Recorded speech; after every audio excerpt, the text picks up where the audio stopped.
I found her private Snapchat story. The caption read, "Spending his money while thinking of my ex." So I let her keep spending, then reported every transaction as fraud. The bank froze the account. She's now locked out of everything, including my apartment. Hey viewers. Just a quick thanks. Over 14% of you are already subscribed, and it means the world. If you're new here and enjoy these stories, join the family by hitting that subscribe button.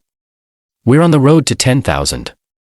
My girlfriend is currently staying at her friend's place because she can no longer afford her own apartment and her credit card access got revoked. 3 weeks ago she was bragging about spending my money while fantasizing about her ex. Today she's learning what happens when you bite the hand that feeds you. I'm 29, work in tech sales, make around 110K, been dating Chloe 26F for about 8 months. She works part-time at some boutique, makes maybe 20K annually, always struggling financially. Early in the relationship she had some money emergencies, car repair, medical bill, rent shortfall. I helped out because that's what you do when you care about someone. Then it became regular. She'd run short on rent, need grocery money, car payment due, always had good reasons, always grateful, always temporary. After a few months I added her as an authorized user on one of my credit cards. Easier than constant transfers. She was responsible at first, mostly necessities, but over time the spending increased. Shopping trips, expensive dinners, salon appointments. When I asked about it she'd say she deserved nice things after working hard, or that it was networking for her career. I didn't mind much. The money wasn't breaking me and she seemed happy. Plus she was always appreciative when I covered her expenses. About a month ago she started acting different, more distant, less interested in spending time together, always on her phone. Classic sign something was up.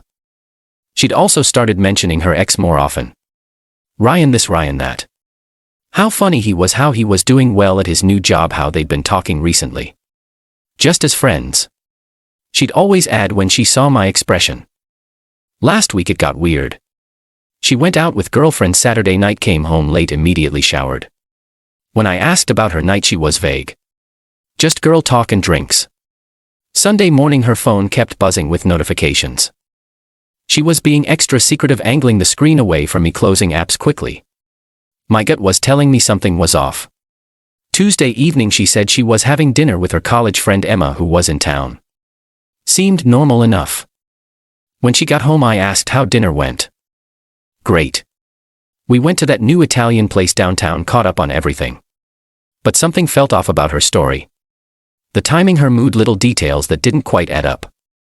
Wednesday I started paying closer attention to her phone habits, her stories, her behavior patterns. She was being extra secretive with social media, especially Snapchat. Thursday morning she left her phone on the kitchen counter while she showered. The screen was still unlocked from whatever she'd been doing. I know it was wrong, but my instincts were screaming that something was happening. The phone was open to Snapchat. There was a story post visible that I'd never seen before. Private story for close friends only. The current post was from Tuesday night. Photo of expensive wine and restaurant food. Caption, spending his money while thinking of my ex. My blood went cold. I scrolled back through the private story. More posts going back weeks. All expensive experiences, shopping hauls, spa days, nice dinners, all with captions about using his money while being with or thinking about someone else. One from last weekend. Mani Pedi before seeing Ryan. Thanks babe for the credit card. Another from 2 weeks ago, new dress for date night. Too bad it's not with the one I want. She'd been documenting her financial infidelity for weeks, making jokes about spending my money while pursuing her ex. I took photos of the posts with my own phone before she finished showering. That's when I started planning my response. Update 1, building the case. Spent Thursday researching my options. Called my bank Friday morning to understand the process for credit card disputes. The representative explained that authorized users can make legitimate purchases, but if those purchases were made under false pretenses or for purposes the primary cardholder didn't approve, there might be grounds for disputes. We'd need documentation showing the charges were outside the scope of what you authorized, they said. I had authorized Chloe to use the card for shared expenses and reasonable personal items. I had not authorized her to fund dates with her ex while openly mocking me. Friday I documented every suspicious charge from recent weeks, cross-referenced them with her social media posts and the timeline of her secretive behavior. That evening she mentioned going out with work friends Saturday night. Based on her recent pattern, I suspected this was code for seeing Ryan. Sounds fun. I said, have a good time. She smiled and kissed my cheek. You're the best. Saturday she got ready like she was going to a club, full makeup, expensive dress, designer perfume for drinks with work friends. After she left, I continued building my documentation. Every charge that aligned with her private story posts, every expense that happened before or after her lies about where she was going. Sunday morning while she was still sleeping, I called my bank's customer service line. I need information about disputing charges made by an authorized user who has been using the card for unauthorized purposes. They explained the process. I'd need to provide specific charges with evidence that they were outside the agreed scope of card use. If you have documentation showing the authorized user was deliberately misusing the card, you can dispute those specific charges. I requested the dispute forms and gathered all my evidence. Sunday afternoon while Chloe was out, I also consulted with my lawyer friend about the situation. If she's been living in your apartment for months, she might have tenant rights even without being on the lease, he warned. You can't just lock her out without proper notice. What if I gave her 30 days notice to leave? That would be the legal way to handle it. Document everything in writing. That evening I drafted a formal notice giving Chloe 30 days to find alternative housing arrangements. Professional language, proper legal format. Monday I submitted my credit card dispute forms to the bank. Specific charges with dates, amounts, and evidence that they were used for purposes I hadn't approved. The bank froze Chloe's card access pending their investigation. Monday evening she discovered the card wasn't working. Dan, something's wrong with the credit card. It got declined at the store. Oh, I had to dispute some charges. The bank froze it during their investigation. What charges? Why didn't you tell me? Charges that were outside what we agreed on. Don't worry about it. She looked confused but didn't push further. Tuesday I handed her the 30-day notice. What's this? Notice that you need to find your own place. Our relationship isn't working out. Dan, what's going on? This seems really sudden. It's not sudden. It's been building for a while. Is this about the credit card thing?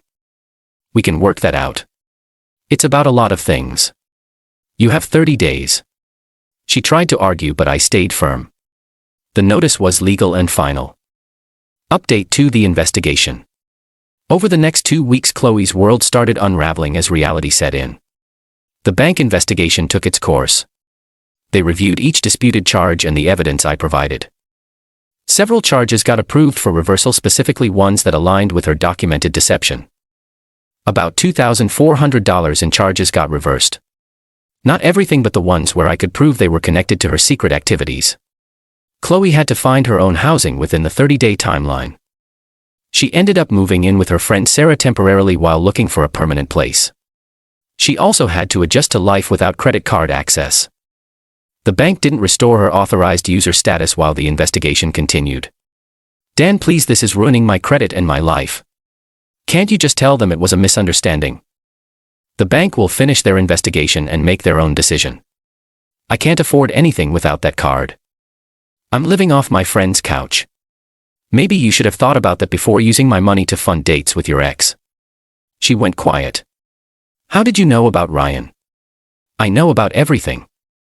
The private story, the lies about where you were going, all of it. You went through my phone. I saw what you left open. You documented everything yourself. Those posts were just me being dramatic for my friends. They didn't mean anything. They meant enough that you bragged about spending my money while thinking about someone else. Then I made mistakes, but this is destroying my life. I lost my apartment. I can't get approved for my own credit card. I'm basically homeless. You're learning what life costs when you have to pay for it yourself. 3 weeks after the 30-day notice, Chloe moved out completely. Found a room to rent in a house with several roommates. Much different lifestyle than when I was subsidizing everything. Her relationship with Ryan didn't survive the transition to reality either. Apparently he was fine with being her secret romance while I funded their activities, but wasn't interested in supporting her financially himself. A month later she tried reaching out through mutual friends, asking them to convince me to reconsider. When I explained the real situation to those friends, they stopped carrying her messages. Final update 3 months later. Life has been much better since establishing proper boundaries. Turns out when you're not funding someone else's deception, you have more money and peace of mind. The bank investigation concluded with partial reversal of disputed charges. Chloe's authorized user status was permanently revoked due to misuse of card privileges. She's had to completely restructure her lifestyle. Working more hours at her retail job, living in a shared house, taking the bus instead of Uber, cooking instead of eating out, got updates through mutual acquaintances that she's struggling with the adjustment. Apparently reality is harder when you're not living off someone else's credit card. Her secret relationship with Ryan ended quickly. Once she needed actual support instead of just funded dates, he moved on to someone else within a few weeks. Most satisfying part was hearing that her close friends, the ones who saw her private story, started questioning her character after learning the situation had blown up. Being associated with someone who got caught financially deceiving their boyfriend wasn't good for their reputations.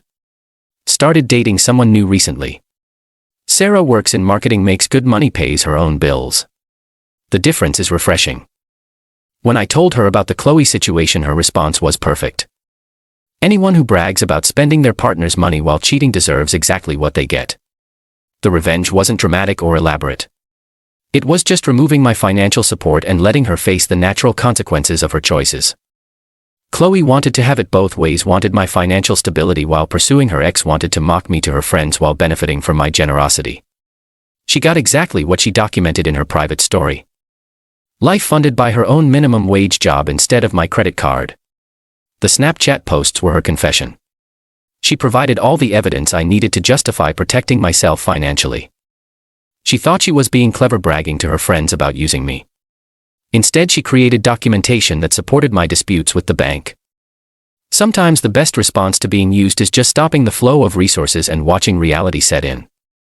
Chloe learned that money from someone you're deceiving comes with risks. When they find out and cut you off, you're left funding your own choices. She's welcome to think about her ex all she wants now. She just has to do it while paying her own bills. The private story said it all. Spending his money while thinking of my ex. Now she can think of whoever she wants while spending her own money. Much more honest arrangement. Perfect ending to what was really just a financial support system disguised as a relationship.